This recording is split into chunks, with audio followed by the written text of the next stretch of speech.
संकल्पों को रीड करना, यह भी एक संपूर्णता की निशानी है।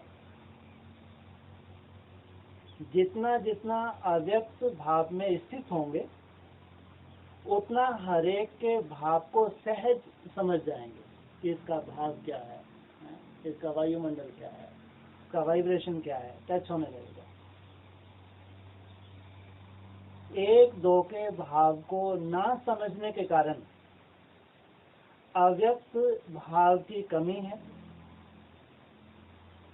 अव्यक्त स्थिति एक दर्पण है। अव्यक्त स्थिति क्या है?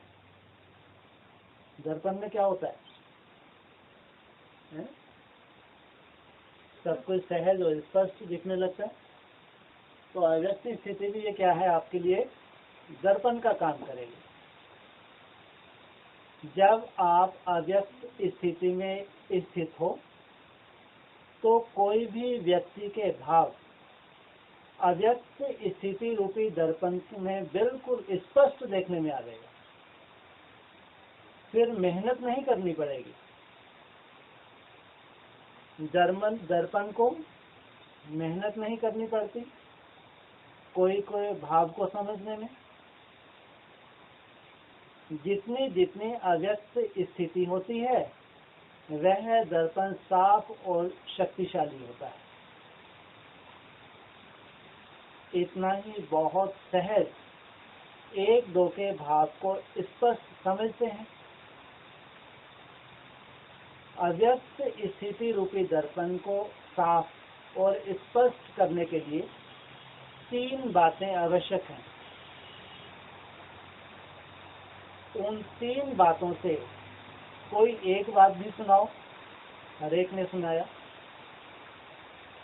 आज हर एक की सरलता, श्रेष्ठता और सहनशीलता, यह 3 चीजें एक एक की देख रहे हैं।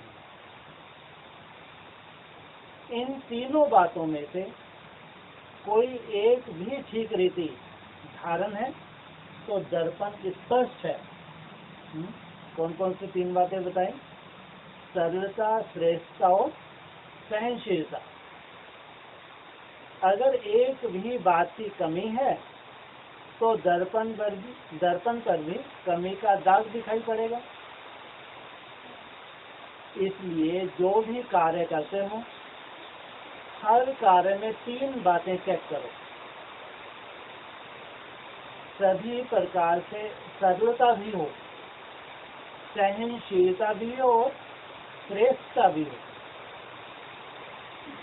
साधारणपन भी ना हो।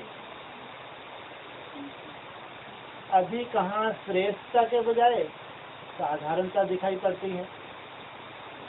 साधारणता को श्रेष्ठता में बदली करो और हर कार्य में सहनशीलता को सामने रखो और अपने चेहरे पर, वाणी पर सरलता को धारण करो। फिर देखो सर्विस में सफलता कितनी श्रेष्ठ होती है। अभी तक कर्तव्य की रिजल्ट क्या देखते हैं? प्लान और प्रैक्टिकल में अंतर कितना है? प्लान तो बहुत बनाते हैं लेकिन प्रैक्टिकल नहीं हो पाता। अंतर का कारण क्या है? तीनों ही रूप में अभी पूर्ण प्लेन नहीं हुए हो। क्या कहा? तीनों ही रूप में अभी क्या कमी है? कैसा देखना चाहता है? एकदम प्लेन।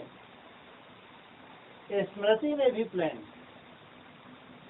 वाणी में भी प्लेन होना चाहिए, एकदम साफ सुथरा। कोई भी पुराने संस्कार का कहाँ दाग ना हो, एकदम प्लेन माना बेदाग।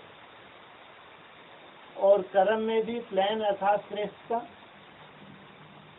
अगर प्लान हो जाएंगे तो फिर प्लान और प्रैक्टिकल एक हो जाएगा। जो प्लान बनाते हो वही प्रैक्टिकल में देखने में आएगा। फिर सफलता एरोप्लेन के माफिक उड़ेगी। सफलता कैसे उड़ेगी? जैसे एरोप्लेन। इसलिए हर बात में मनसा वाचा करना, और छोटी बात में भी सावधानी चाहिए। मन वाणी कर्म में तो होना ही है, लेकिन उसके साथ साथ यह जो अलौकिक संबंध है उसमें भी प्लान होंगे, तो सर्विस की सफलता आप सभी के मस्तक पर सितारे के रूप में चमक पड़ेगी। फिर हर एक आप एक एक को सफलता का सितारा देखेंगे। सुनाया था ना कि स्लोगन कौन सा याद रखो? सफलता हमारा जन्म सिद्ध अधिकार है। फिर तुमको कोई भी देखेंगे तो उनको दूर से दिव्य मूर्त देखने में आएंगे, साधारण मूर्त नहीं, लेकिन दिव्य मूर्त।